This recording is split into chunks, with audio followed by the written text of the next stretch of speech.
Welcome to the Recruiter Startup Podcast. My name's Dulta Doherty, and in this podcast series, I will be interviewing investors, advisors, entrepreneurs, and recruiters who are based all over the world. Today, I have a slightly different one. I'm interviewing a talent acquisition leader called Karan, or Karan, maybe. I'm not sure if I'm pronouncing the name right. She is from Brisbane and she's been in recruitment for almost 10 years. She started an agency and went internal and built her career up over the years throughout talent acquisition, becoming quite a prominent person in the market, in the Queensland market. But what makes her story interesting is that more recently she has decided to go back to agency, and she's done this because she's been offered more flexibility at a boutique agency than she would have been at internally in a talent acquisition role with one of the contractors that she's worked with in the past. So I thought this was a really good opportunity to get to know somebody who transitioned from agency to internal and what that means, and the differences in those jobs and what it's like going back to the other side and having to ask for jobs again and not having all the power, and what's it like to be a working mum who is trying to reform her identity. All things that I don't have a clue about. So it was really great guest. And, she spoke eloquently about a number of subjects. And it's a really exciting time for agency recruitment and for boutique agencies that are springing up and offering a bit more to attract credible people into the market or back into the market, or to take people who are being KPI to death at big firms and let them have a bit more of a flexible work-life balance. I think we both agree, though, that there's no harm in doing a few years at a big agency where you can really learn your stripes and get on the phone and get good at this job that's bloody hard.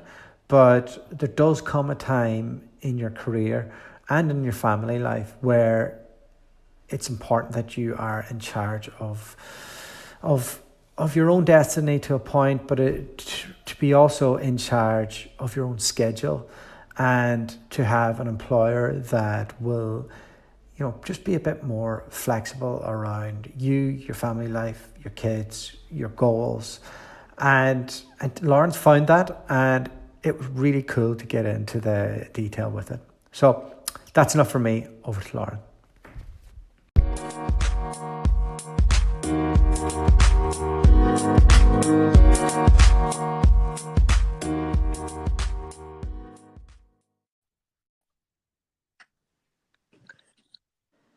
Good evening, Lauren. How are you?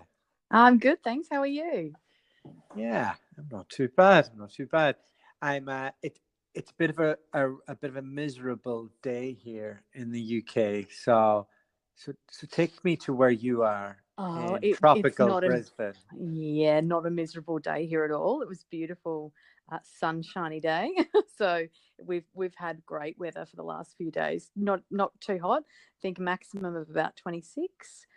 And yes, it's been really nice taking the kids to the park in the afternoons and things like that. So I can't complain about our weather, that's for sure. Are you from Brisbane originally? I'm actually from Hervey Bay, which is a coastal town, a really small coastal town on the beach. But I moved to Brisbane for uni and stayed. So I've pretty much been here ever since. I had a brief stint there doing the backpacker thing, and I picked beans on a farm in Gympie. That's near Hervey Bay. That's an hour from where I grew up. Oh, there you go. Yeah. So I did the 3 months slave labor to get the second year visa, because I didn't know at the time that I could just become a recruiter and get a visa. But that's what everybody else did. And you should have done that instead of bean picking. You would have made a lot more money. I know. Eventually, I got into recruitment after the bean picking.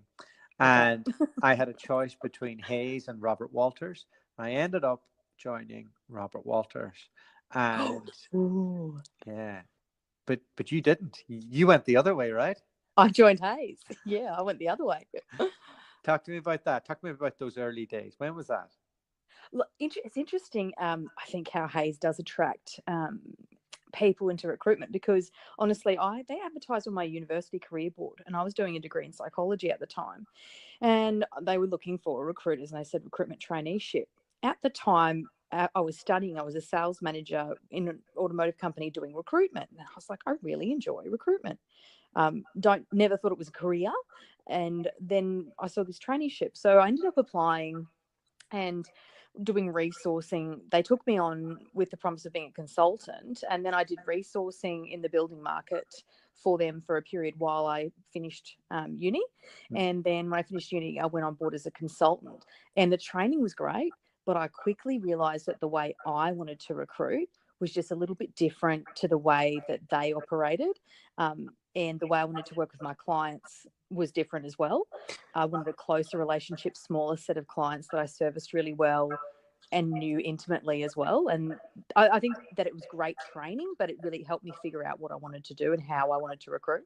And you figured out that real early. Like I remember those early days, and I just felt like I was in a washing machine. I was just trying to survive. Yeah. Did it feel a little like that? I Yes and no. So when I first sort of started, because I was resourcing while I was finishing uni, I got to sit back and kind of observe a lot. Okay. So and kind of see what consultants were doing and how it worked. And then I feel like when it was time to become a consultant, I was just itching to get going. And by the time I was there, I was ready, and I kind of knew what I wanted to do and what I didn't want to do. And I actually left to go to a Contech, another boutique agency, just through word of mouth. They didn't have a job going. I was quite cocky and young then, and I rocked up to their door and I said, I hear you guys have a really good agency. All my candidates are dealing with you. I want to work for you. And that's how, and I ended up working with them for 2 years. So it wasn't like I saw a job or went out applying. What a ballsy young lady you were. Eh? I was, I was, but I thought, I know what I. By that time, I'd been resourcing for a period. I'd seen what consultants were doing, and I thought, no, you know what? I can do this for a smaller company, and I want to deal with some clients a bit more closely. Because at Hayes, I'd have a candidate in another, you know what it's like, in another client, and they have a job in another state or something, and you have to give it to a different consultant, and splitting fees and all that sort of stuff. And I just went, oh, you know what? I just want to deal with a couple of clients myself, and it worked out well. And that was 2008, 2010. The rest of the world was falling apart. It was a disaster. But Brisbane was all right? It wasn't too bad. It was okay. I do remember, though, we were a team. It ended up getting down to the 2 directors, myself, and I think one other consultant. And I remember those times I was dealing with a large client, and I placed a really senior role, and they actually said to me, we've got a recruitment freeze on. Can you cut your fees? So I was being forced to have to, even though it was a senior role, a hard to source role, they weren't using agencies. So I had to cut my fees significantly. So I remember those times really different to the times I'm seeing now. But back then it was almost like you had to be really flexible around fees, because things were starting to, it wasn't as bad in Brisbane, but it wasn't great. Like, companies didn't want to use agencies, and people, I remember a big agency at the time pretty much cut their team in half. So it was, and I think it was an awkward time in agency, because you were being asked to cut your fees, and it wasn't, I wouldn't say an easy time. So if you had good clients, you had to kind of keep them close and work closely with them, so you still got the jobs on. Now, those years in Brisbane and in Perth are synonymous with the resource industry, and it being a crazy boom. I remember hearing the figures that Hayes were doing back then, and it just sounds astronomical. Like it's unparalleled to anything I hear of today for anybody, because there was just, it's billion dollar industries, and it's in a very small geographic location, and they were the big boys that got in at the right time and made it happen. What was it like going into a little agency and going up against them? Yeah, you know what? The biggest thing, there's advantages of going to a little agency, and but the hard part is, I honestly feel, and I think every consultant feels like this, when you sit down for your first day in a small agency, you go, okay, now I've got to find work. I've got to build a desk. It's completely different to Hayes, and you sit down and there's normally a senior consultant feeding you jobs and it's coming through, whereas it's kind of, I feel, you're building your desk and you are competing with, and I'm even finding that now, you're competing with other agencies that have resources, that have all these people and grunt behind them, but you can still beat them Yeah. if you have a different relationship with your clients and understanding of your clients, because that's what I quickly realized. There was that gap in the market for people that knew their markets really well and could fill a job by maybe calling a couple of people because they'd been in it for so long, rather than relying on a database, more relying on the people they know and the connections they've built over years of experience in one market. So I think that's the difference. You've got to have that in a small agency. And I remember how daunting it was going from a Hayes where it was all kind of given to you to a smaller company where you had warm leads, a couple, but the rest of it was pretty much go out and get your clients and get your jobs on, and then you can start making money. When I was at a large agency, I remember thinking, oh, I built this desk myself. But now that I run my own business, and I have done for a while, I can look back and think I was actually fed 90% of it. So people like, and when I interview recruiters now, they say, oh, I built this desk from scratch. I'm like, well, you didn't really. There's 15 people beside you. They may be in a slightly different vertical, but you didn't really do it all by yourself. And exactly. And it takes to going to a small agency, we have to fend for yourself to really get that. So you did 2 years, and I presume you enjoyed it. And I did, yeah. And then you went to the dark side, right? I did. I was actually, so John Holland was one of my biggest clients, and I really liked the company, and a job came up and we had a bit of a chat, myself and the client, about, what did I think of internal? And I had considered internal because obviously I joined recruitment initially to get into HR, I thought.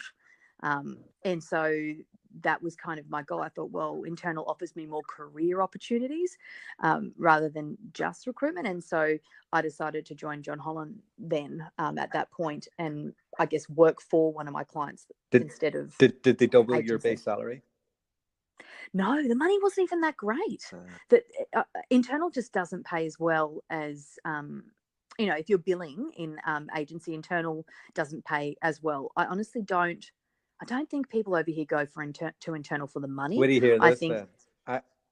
What did you say? Where do you hear this then? When we started in Perth, Charlotte, my wife, was working in Hayes. Similar story to yourself, but she'd done 6 months in Hayes, and we went out for a night out, and we met somebody from our hometown, from my hometown, who was at BHP, and Charlotte was offered a job with them, and she went from 55 to 100,000 AUD overnight.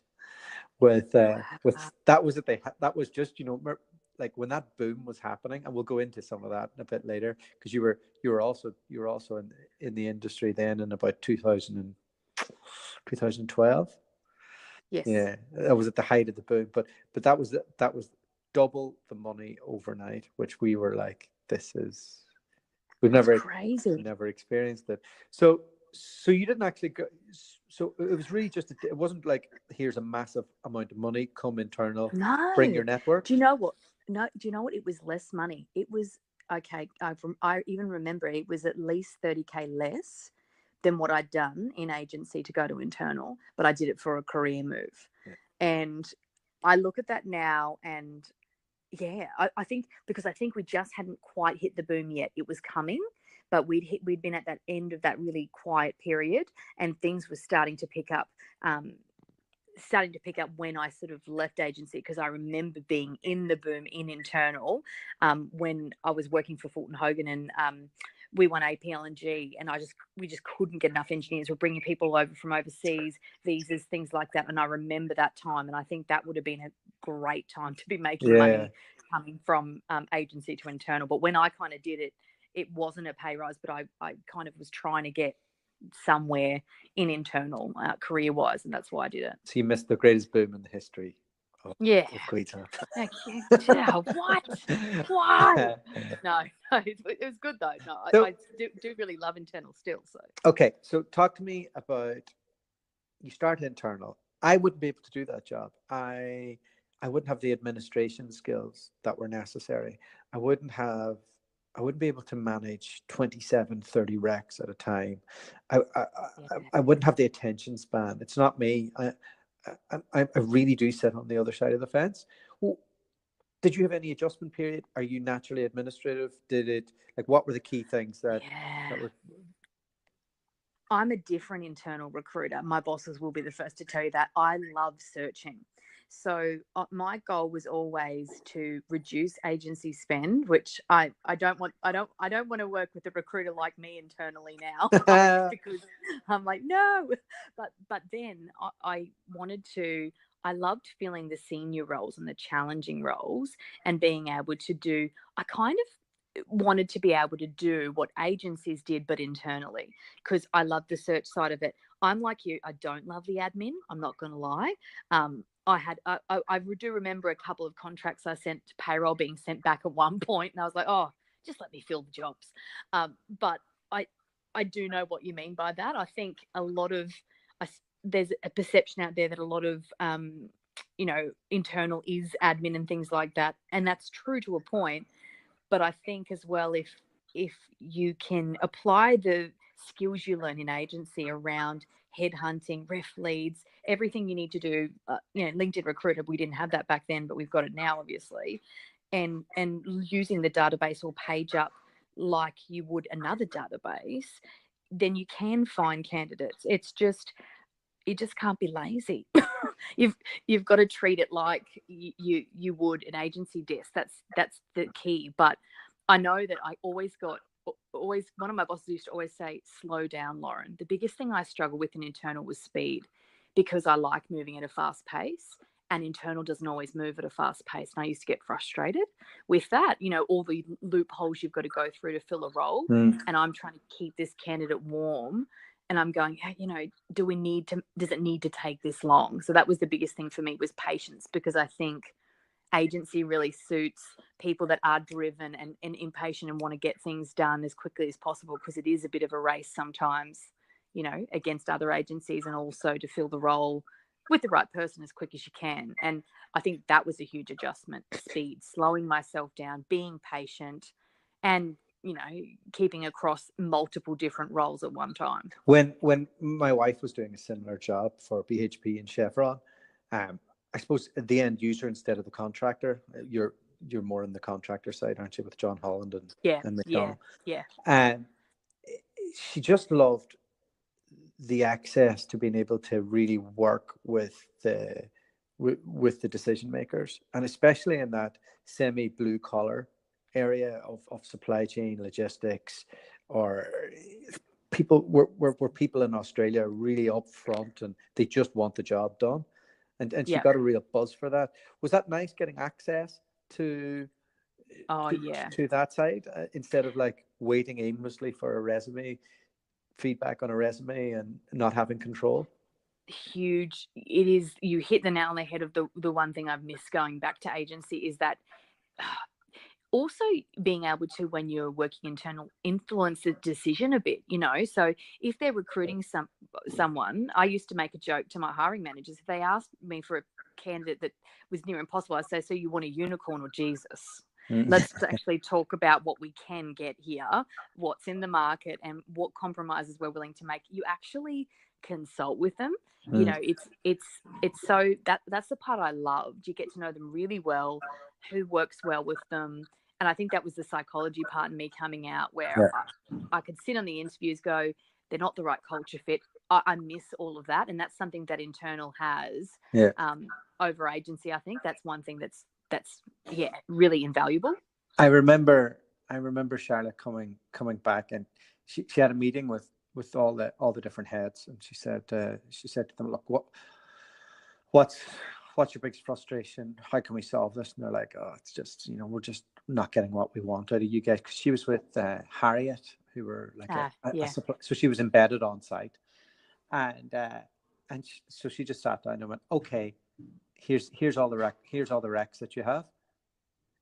How many of these do you have people lined up internally for? And straight away she was able to take off 50% of the jobs and then go, okay, we'll focus on this. Okay, how many of these do you have mates who are working over at Chevron or over at BHP or over at one of the competitors? Oh yeah, well, we have this person. We're pretty sure on all of that. Okay, right. Okay, so these are the ones where I have to focus my attention.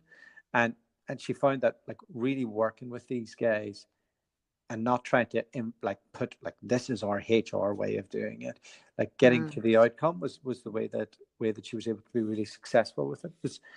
Did you find that yourself?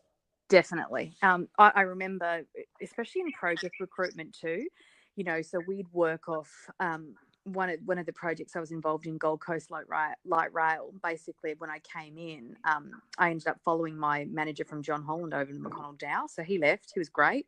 And I went over there I was really interested in that project because John Holland actually bid it and didn't win it. And so I'd started doing a bit of recruitment for it, but we didn't win. So when McDowell won it, it was really good to go over and do it. And one of the things we did was workforce planning with the managers and sitting down with them and going, right, you've got your Primavera project plan and this is when you need the people. Okay, let's work through it so that we're getting the people when you need it and we're looking proactively ahead of time. So we're not getting to that point in the project where it's time to do the concrete pour or something like that and you don't have your structures forming in place and things like that. So I loved that sort of it, working with them in the way that they like to work and to achieve timelines. And once they saw recruitment as a timeline that saved them money, it was just so much easier to get through those interviews, to get the people on board. And I loved that. I do miss that. Well, that's the one thing I miss. Yeah. I mean, the hard thing with agency recruitment is repetition of activity breeds success. Yeah. And if you're a strategic person or a thinker, that can get in the way of you doing those activities. So you often find that maybe the brightest person isn't the best agency recruiter, and they can get caught in the weeds a little bit. So I can imagine, you've gone to uni, you've tasted what a big agency is, you're moving further up the food chain of helping an organization. This must have been a point in your career where you're like, finally, I'm getting a strategic input. Yeah, that's true. It's interesting too. When I started to progress in my career was around the time that I had my son. It was a turning point for me and on one point where I thought, finally I'm getting somewhere, getting to have some input in the strategy and things like that as well in the organization.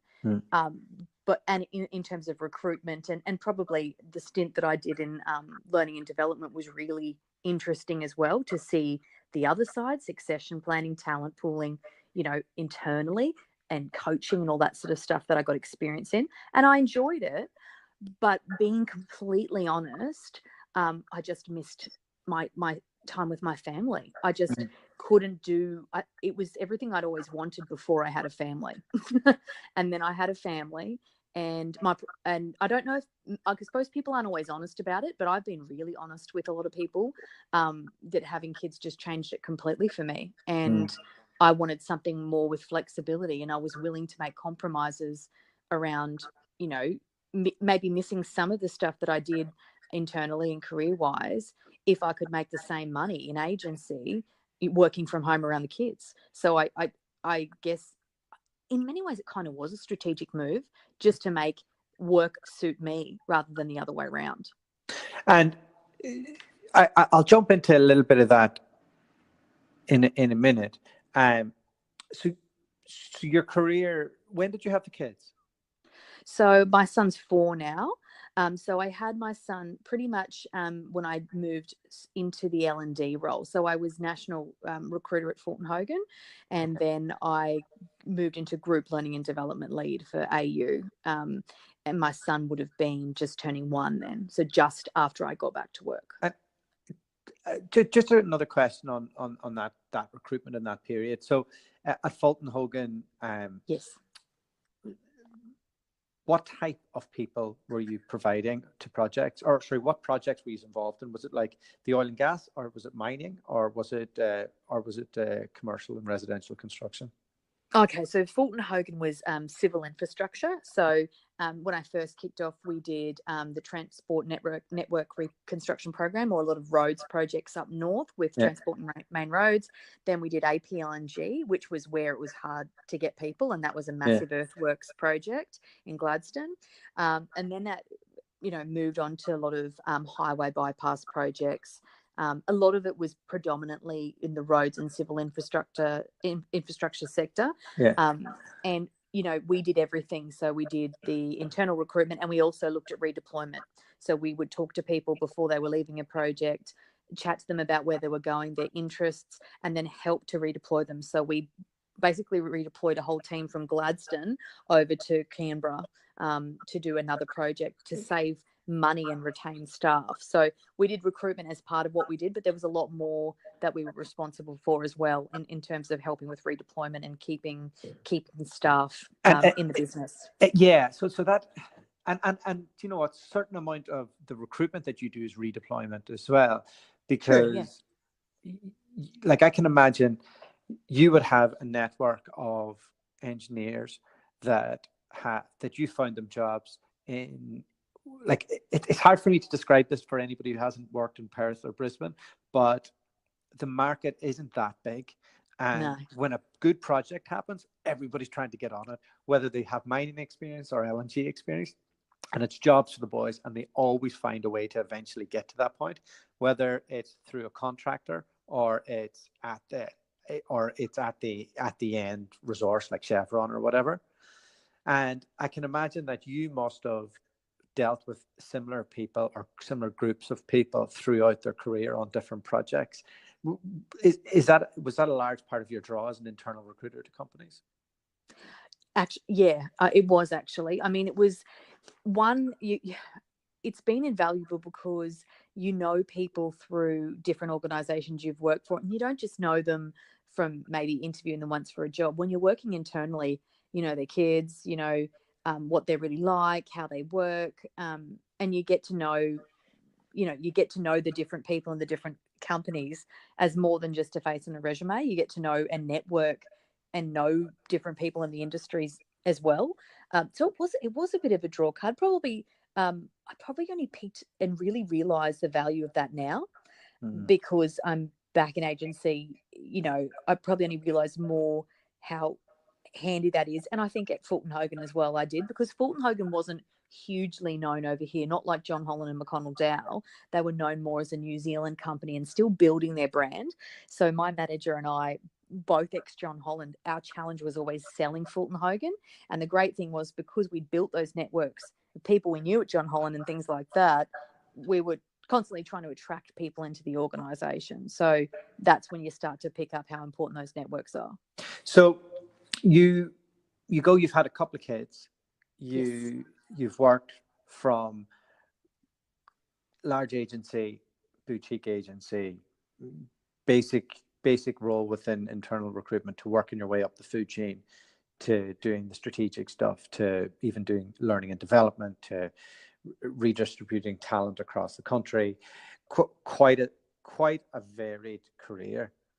Yes.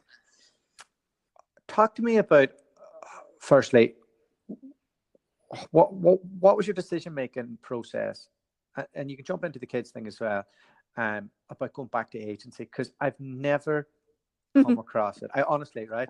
And I have people bluff me all the time from internal recruitment jobs. They say, "Oh, I'd love a job, an agency recruitment job in New York, like they might be in Manchester or something." I'd be like, "Okay, great. I mean, I'm not going to place you because you don't really want to go back to agency. Like, you don't have there's no way that you could deal with that uncertainty of not knowing where your your paycheck is after being so comfortable for so long. Like, what was your decision making process, and walk me through that, because this is it's a unique, you have a unique background in doing this. Yeah, I know, because I've actually spoke to a few internal recruiters lately with kids, and I've got, oh, come with me, come do agency, and they go, no, not going back. And they go, I don't understand why you're doing it. And it's interesting, because I think it's almost like people see it as agency and internal. They're completely different. Never the two shall meet, kind of, people, different strokes for different folks type thing.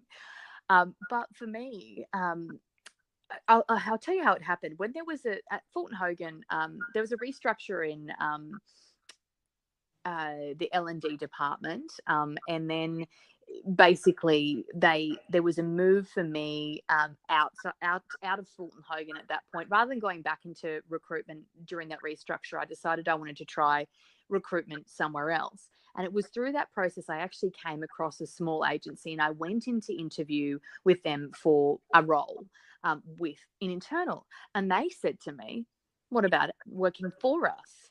And I was like, oh, you mean you almost agency? spat your coffee out, did you? Yeah, I was like, you mean going back to agency? And they said, yeah. And look, these people were my people. I went in their office. They had dogs in their office. Like, I'm a huge animal lover. We just clicked straight away. And I had come across them in the industry before as really good operators. Small agency, but good operators. I'd met them at John Holland. And look, at that time I went, no, and I ended up going with Downer, and I joined Downer and worked with them. It wasn't until I fell pregnant with my daughter. Surprise. She was the surprise, was she? She was the surprise. Yeah. She was a surprise. We were trying previously, and then obviously our plan was for me to, work it down for a few years and then try again. But you got him to eat more greens, did you? We must have. Whatever we did back then worked. And so when I fell pregnant with my second child, everything changed. I went, okay, I'm just really struggling. I don't want to navigate this with two kids. And I remembered that meeting I had around agency, and I thought, why? Because my role, the strategic sourcing, a lot of that was headhunting people, searching. It was more like agency. So the first role with Downer was very much, recruitment, when I was talent and sourcing business partner, recruiting day to day for the communications and NBN. But then the strategic role was working through lists of people, hard to fill roles, helping the recruiters find people. So it was really a lot like agency, but internal. And that was when I went, you know what? I reckon I can make a good go of this in, agency. And I reckon I could do it without having to be in an office all the time, and I can be home with my kids. So my daughter's 6 months old now, and I saw this agency advertise again for a technical recruiter, and I called them up and I said, I'm thinking about not going back to Downer and doing agency from home for a bit until my kids are older, because I reckon I can do it. And they reckoned I could do it as well, and that's how we came about doing it. For me, it was, what can I do where I can still do the searching and still stay in the game, but I don't have to be in an office every day and be away from my kids, who are quite young, 4 and 6 months, and that was kind of how it evolved. And did you find that you were we've just had 2 kids under 2, so our life's kind of hectic, and Charlotte set up this business with me, and I think she's always wanted to go back to that point where she was working for Chevron and had her glamorous clothes on, and like that's how I think she visualizes herself, not being a rector in a wee crappy office that we have. She's got high goals. She's got a different image of herself. Let me tell you, that's definitely the case. But I find that recently, so we've just had the second one. He's 12 weeks old, and congratulations. Yeah, it's great. And I can see her; she's trying to re-establish what those goals are. She's trying to work out what's her identity now. Does she want to come back full time with me, or does she maybe want to do something slightly different with our business, or does she want to explore a talent acquisition position somewhere? And it's a tough time for women, isn't it? Going through kids change everything, right? Oh yeah, yeah. No, Like it us Neanderthal blokes, it's so different, right? All we have to do is double down on who we are. That's it. I think I so actually can relate to her there, because I felt, honestly, when I first went to agency, I felt like I lost a little bit of my identity too, because all of a sudden it was such a different perspective talking to people from an agency point of view when you'd been internal. Like I did get frustrated occasionally and go, why aren't they just letting me recruit? Like, why is it so hard to get in here? And I think it's because I was the same. I saw myself going to work as an internal recruiter, just getting jobs on and showing, what I could do. And I had this perception of what I was in terms of career. And it all changed when I had my daughter. And I went, I need to find something where I can work around the kids and not the other way around. I honestly felt when I was doing the L&D and OD type role, as much as I loved, because I studied coaching and everything then as well, and did 360s and got LSI accredited. I got a lot of extra studying and stuff done at that point. I felt like I was trying to fit my son in around my career, and I really wanted it to be the other way around. Not to say I wouldn't want to pick up and have a career later. I didn't think that far ahead, but I was getting to that point, especially after my second, where I went, I want it to be different for me. For our family, I want it to work the other way. But I felt I lost. I said this to my husband. I said, you don't understand. I feel like I've lost a bit of my identity. Things that I really enjoyed, I don't do anymore.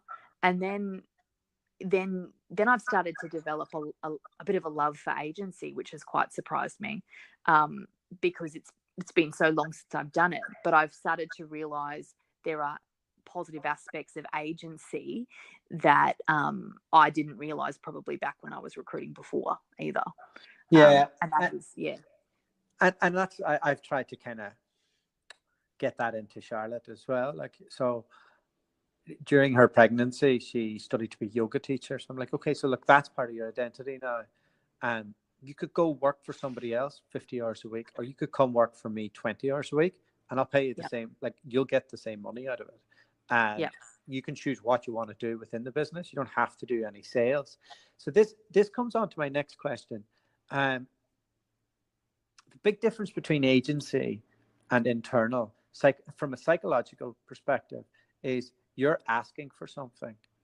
And how did you get your head around that from a really professional woman that has like all the control, all the power, all the reputation? You're all of a sudden going from having all of that to asking for it, and asking just to borrow it for 5 minutes of probably somebody that's less experienced than you, that you could do their job better than, and you're in a position where they have all the power. How you navigate that? You should ask my husband, because I think I struggled at first. I bet you did. I really did. I was going to, I can't say it was fun, because if he listens to this podcast, he'll turn around and go, come on, Lauren. Look, I found it hard at first, because I always felt I've always treated agency recruiters as well with respect, because I've always felt we do the same thing. We just do it in a different way. We're all wanting the same outcome. We're wanting good people in positions, and a talent pipeline that we can work with for the future. We're all good recruiters, in different ways, and have different strengths. So I'd always had that perception of it. But all of a sudden, when I was an agency, I felt I wasn't getting that same respect that I felt I'd given agencies back. So that was the biggest hurdle for me. I was taking it personally. I said to my husband, I'd have somebody where, I felt I could fill the roles. I'd done so many of the positions, but they've just said, we're not going to deal with you. And, when those first couple of times happened, I was frustrated, and I said to my husband, why won't they give me a chance? Because I know I can do it. It was almost that needing to prove yourself was really difficult. But then what changed for me is when I started to get in touch with some of my connections I'd recruited for before in HR, and then my construction managers, people I knew, and I figured out that they were my best assets. The people I knew that know I can do it, well, why not use their contacts and get in touch with them and help them again? They already know I can do the role. So I found that that's been working really well for me. And I've had really good success in agency. I've surprised myself. I've got contractors out. I've made a few placements, and I only started a couple of months ago. And the reason I've been able to do that is I've also not been a wanker. I can't put it another way. I haven't been a wanker. It's the first time somebody's said wanker on this podcast. Well, I feel that's a proud moment. And I should have an Australian warning every time one of you comes on. Language warning. No, I just thought I blame years and years of construction and recruitment for having to put that in. But to be honest, that's the only difference as well, is I know what it's like to be an internal. I know what it's like to deal with lots of different agencies. And I think when I started to get my head around that, I started to have more success. And the ones that didn't want to deal with me, I just went, that's fine. I didn't dwell on it. But for the first couple of times, I did. I bet. So it has been quite a long time from the first moment that you did agency to going back into it. Over 10 years, is that right? 10 years? Yes, it would be 10 years. Yes. Okay, so 10 years you were in an autocratic. So old. Yeah. Thank you for reminding me. No, carry on. You were in an autocratic agency where I've heard stories that if you didn't make a BD calls, you were made stand in your chair, or you weren't given a chair to sit down. And I've heard some horror stories of Hayes back then, especially in Australia. If you weren't on the phone, they'd say, get on the phone. Yeah. You had to always be on the phone. I don't have anything to talk about. Hang on. I don't know what to say. and so you've gone from that as your introduction to agency to dogs in the office, casual, people treat me like a grown-up, being able to work from home, being trusted, being used for somebody, basically an agency going, okay, let's use her for what she's worth, and let's build something around her so we can, you let her use her reputation in the market and her expertise, and let's manage her in a certain way. Is that a societal change? Is it a business change? Like that wouldn't have existed 10 years ago. No. Has this surprised you that this is what we're up to now in our industry? And it must be a welcome surprise. It honestly is. And I think, I've honestly talked to I've talked about this to my husband a lot as well, because he actually works. This is where I kind of got the idea. He works for an Icelandic company in IT, completely from home. They don't have an office over here, and they're global. And I saw him doing it. And I know what we do in recruitment, and there's no reason why we can't do a lot of it. Obviously, you've got to go out and meet clients, do interviews, but a lot of the other stuff, the sourcing, the making the phone calls, all of the booking the interviews can be done from home. And I think back then the industry, and I still think I have heard there are still big agencies that don't see that now. There are still large agencies that won't offer that flexibility. And sometimes what it means is we took on an internal recruiter who was ex-agency because she wanted to work 3 days around her kids. Whereas probably if the agency was more flexible, they could have kept her and used her skill set around what she's wanting to do with her family. I think companies are starting, so they're saying that eventually this gig economy and the completely flex workforce is going to be the way of the future. And I think smart agencies, and particularly smaller agencies, I guess it helps that the agency I'm working with is run by 2 mums. The directors started it with this in mind. Fantastic. And are setting up an office with a little corner with toys and things like that, so you can bring your child in if you need to with you and still get that social aspect and work from home when you need to. I think it's a needed change. I don't think everyone's there yet. I know there's a lot of, I've actually had recruiters from large agencies reaching out to me and going, what are you doing? And, I wish we had that kind of flexibility here. So there's still a long way to go with other companies, but it's smart business. I don't know how you find it, but if I'm treated with respect, trusted, and I've got the flexibility around my family, I'm supremely loyal.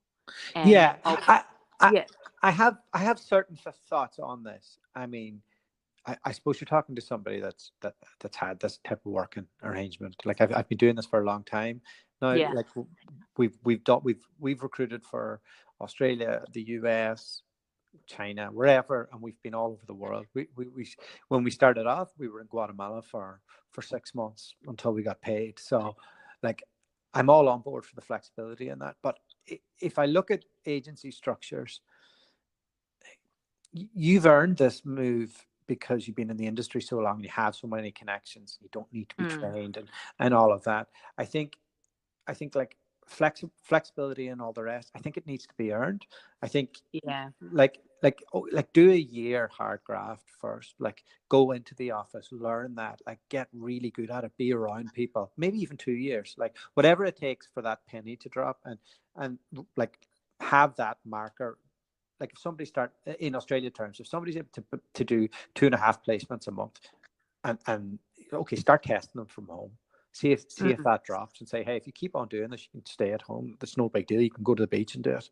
But I think it's harder to induct people to do it the right way. 100%. I agree. You need to earn your stripes. I think you need to do the work. Do the 8 till 6, be on the phone, that you know, do the hard yards early on, build your desk, build your connections. And then I think that the time it becomes really important, well, it has for me, is when I had my family. Up until then, I think flexibility was nice, but I didn't really mind. I mean, I remember at John Holland having to stay late in the office doing interviews with people out of hours, because they didn't want to interview. There were senior candidates that didn't want to interview in hours, and I just did it. But I look at that now, and I wouldn't want to do that. I want to be home with my kids, you know. So, but it was okay then. So I think at different times in your life, different things suit you, but you do need to put in the hard yards. So you won't have that. Yeah, that's one point I have. The other is when you're looking to scale a business, you want the formula to be repeatable. So it's very hard to scale a business that is made up of people like Lauren, Karan, who have 12 years experience or 10 years experience, because there's just not a lot of you, and there's not a lot of you who'd be willing to go back from internal to agency, and there's not a lot of agency owners that would take a risk and go, do you know what, she'll love it, we're great. Like they wouldn't want to damage that. So it's very hard. And I also think the unique thing about Australia right now is, before you could get kids over from England with no experience and put a suit on them and throw them around town, and they'd make a couple of placements and it'd be great. But now the minimum requirement is that, you know, you need to have $1 million on the bank. You need to pay them 90 plus super, and they have to have 3 years in a degree or 5 years without. So that's created a scarcity in the market, and it's raised the overall base salary of what's out there. So you're in a unique marketplace that has all those things happening. And I also think that Australia has a great culture of boutique recruitment. So people who want to stay in the industry but don't want to work for a Walters or a Hayes or an S3, you know. So I could see more and more companies like the one that you're working with opening up and having their little share of the market, and it'll only do better for the industry. I agree as well. And what changed my I guess perception of it as well was looking at, I mean, in Hayes you're dealing with as many clients as you can, right? But in you know, a boutique agency, what I like is a smaller amount of clients that you get to know intimately, not as intimate as internal, but intimately enough that you know what they're looking for, you know what projects they've got coming up, and you can service them well. And that's where I think boutique has the advantage. I always loved using boutique agencies when I was internal too, because I just felt like they were an extension of the business that I was working with. They weren't an agency. They were another hand of, you know, another pair of hands that were going to help me search and fill roles, you know, that we did it together. Is the next stage for you to be selling retainers to these companies to make sure that you're not wasting any of your time?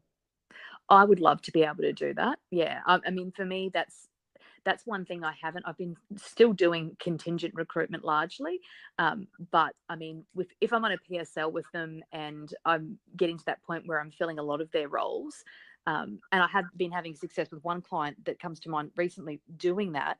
And, after sort of the fourth or fifth role, I want to turn around and sort of say, let's come up with a contingent arrangement. There are other, there's a lot of interesting stuff happening in the Australian market as well. There's another a new agency around that's trying to, or has tried to get hourly rate recruitment from home. So where the company gives you a job and pays you for the hour, and pays for a level of experience for their recruiters, and basically says, yes, can you fill this role? It will take 10 hours. We'll pay you this much an hour. Interestingly, companies haven't, that hasn't taken off yet. And No, I think, it won't. Yeah, I don't think it will either, Yeah. And what's your thoughts around why it won't Well, take off? it won't, because if somebody's going to get paid $30 an hour, or somebody else could make 15 grand from that person, the best person's always going to be the one who's going to lean towards getting paid 15 grand. Exactly. And they're going to win the race to the person, because that it just makes more sense. So I always think that anybody that comes into a market and undercuts on price is in for a rude awakening.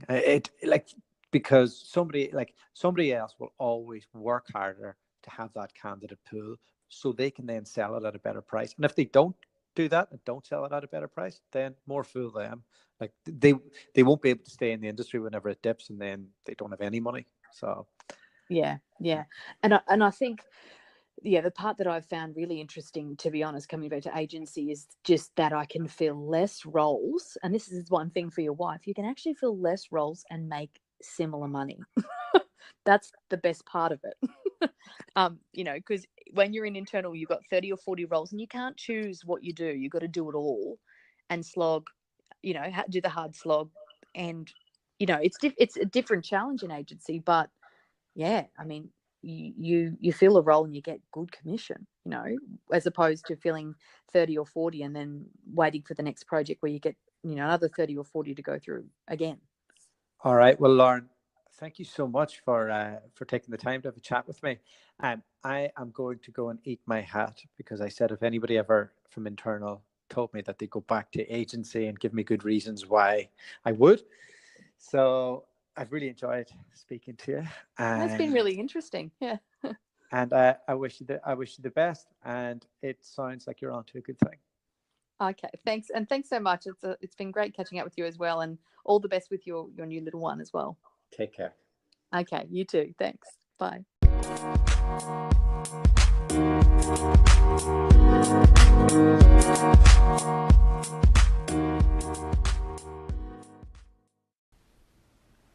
Well, a massive thank you to Lauren for coming on the podcast. Really enjoyed going through her experiences and, the differences between internal and agency, and, what it takes to make the move one way and then to make it back, and some of the challenges that she's faced. It was cool to get into the detail on that. It fills me full of hope that agencies are starting to be able to attract credible people back into the industry. So it's not just some kid on their first job and, there's a phone book, go annoy 1,000 people. It's been able to bring somebody with 10 years experience back in and say, look, we respect what you've done. It's not exactly what you'll be doing with us, so you'll have to make some adjustments, but we'll also make adjustments for you, and we'll recognize that you have kids, and that'll mean that you can work from home for quite a bit of the time. We'll be as flexible with our targets and all the rest as much as possible. And in return, we'll all do better because you're credible and you don't need handheld. And, it's better for our brand that we're able to take somebody who has lots of experience from an industry and help improve our reputation in the market. So I think it's really forward thinking on the agency's behalf, and it won't come without its challenges. And working from home and being target driven is tough, and I'm sure Lauren will face some of those challenges in the coming year. But I think the other point that we jumped into is that it has to be earned. Like, I really don't think we're at a point where we can train in rookies from home and give them all the flexibility. I think you need to have you have to have earned you have to have really earned your stripes, and trust is earned. But once it's earned, I think we really need to embrace this and realize that the world of work is changing, and we need to change with it. So, great guest. Massive thank you to her for coming on. Really enjoyed having the conversation, and I wish her the best for the future.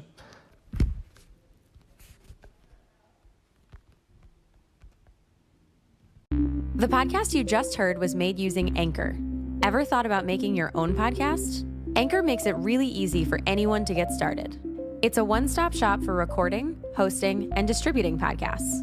Best of all, it's 100% free. Sign up now at anchor.fm/new. That's anchor.fm/new to get started.